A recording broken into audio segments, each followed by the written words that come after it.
नमस्कार, हर हर महादेव। आज हम चलते हैं भारत में स्थित चारों धामों में से एक श्री बद्रीनाथ जी।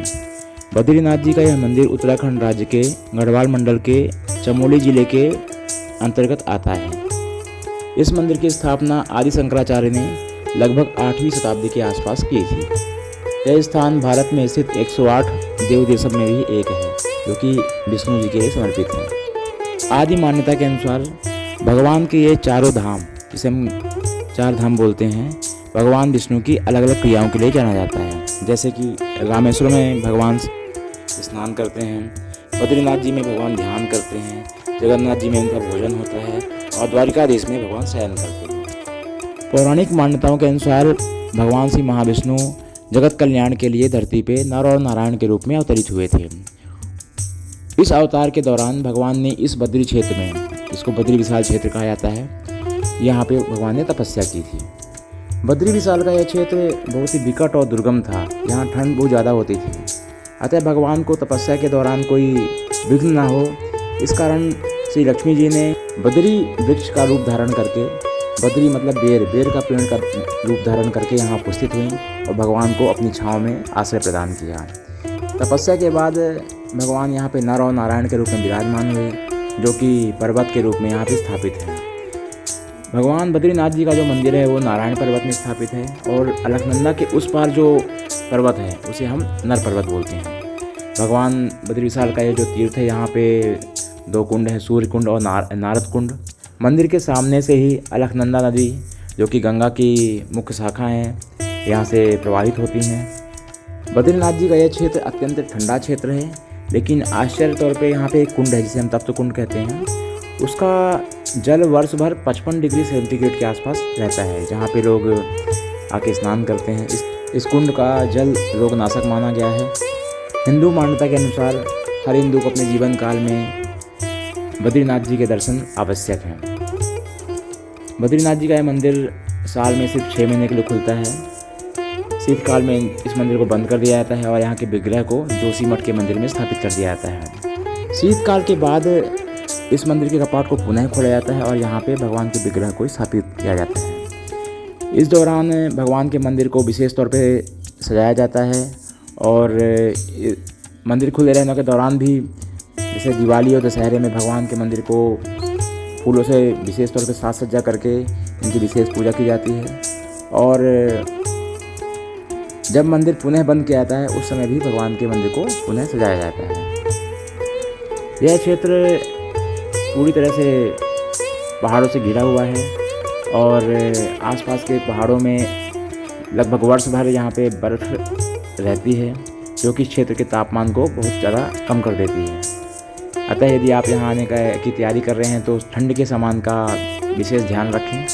हर वर्ष यहाँ लाखों श्रद्धालु यहाँ भगवान के दर्शन के लिए आते हैं। इस क्षेत्र में जो मैंने आपको पहले बताया था, नारद कुंड, ये देखिए नदी के बगल में नारद कुंड है। इसी कुंड से भगवान की मूर्ति को भगवान श्री शंकराचार्य ने निकाल कर एक गुफा में स्थापित किया था। बाद में उस मूर्ति को मंदिर के अंदर स्थापित किया गया। इसका निर्माण यहाँ के गढ़वाल राजाओं ने करवाया था।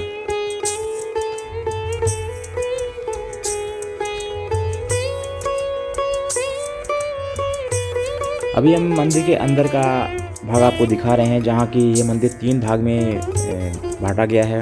जैसे गर्भगृह है, जो सबसे ऊंचा गुंबद है, गर्भगृह है। दर्शन मंडप, जहाँ से श्रद्धालु जो दर्शन करते हैं, और इसके चारों तरफ बनाया गया सभा मंडप, जहाँ पे भगवान की भजन वगैरह गायन किया जाता है। भगवान श्री बद्री विशाल के गर्भगृह में बद्री विशाल के साथ साथ कुबेर, नारद, उद्धव, नर और नारायण जी की पूजा की जाती है।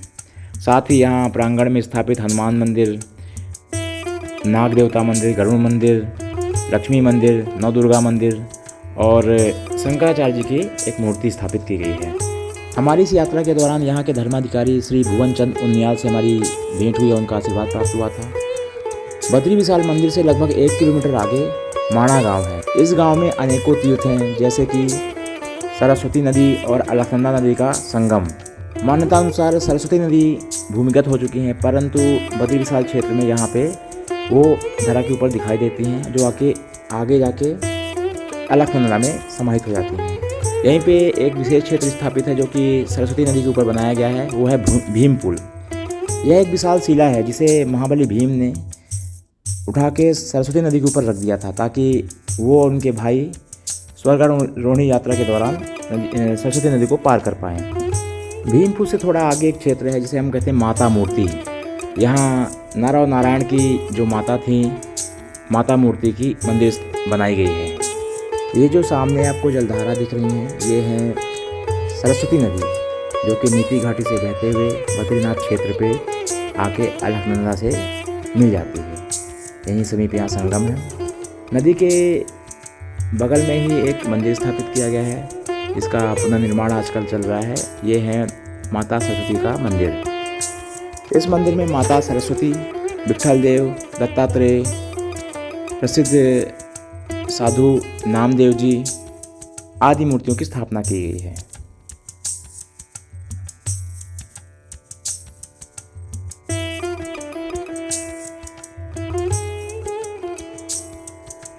बाहर यहाँ पे श्री हनुमान जी का विग्रह स्थापित है और साथ में वेद व्यास जी का, ये जो मूर्ति दिख रही है ये वेद व्यास जी की है जिन्होंने श्रीमद् भागवत महापुराण की रचना की है। अभी हम आ गए हैं माता मूर्ति मंदिर। यहाँ से देखिए माणा गांव दिख रहा है, साथ में भीम पुल, ये भीम पुल है। माता मूर्ति क्षेत्र से लगभग 7 किलोमीटर आगे एक वसुंधरा फॉल नाम की जगह है जो कि बहुत ही पवित्र माना गया है। वहाँ पे एक विशाल झरना है। आगे जो स्थान दिख रहा है यह अलकनंदा नदी का प्रवाह मार्ग है। आगे ही अलकापुरी क्षेत्र है जहाँ अलकनंदा ग्लेशियर से इस नदी का उद्गम होता है। स्वर्गारोहणी की पवित्र यात्रा भी यहीं से शुरू होती है। स्वर्गारोहणी यात्रा जिसे पूरा करके पांडवों ने निर्वाण को प्राप्त किया था। आज के लिए इतना ही, धन्यवाद। हर हर महादेव, हर हर महादेव, हर हर महादेव। जय बद्री विशाल।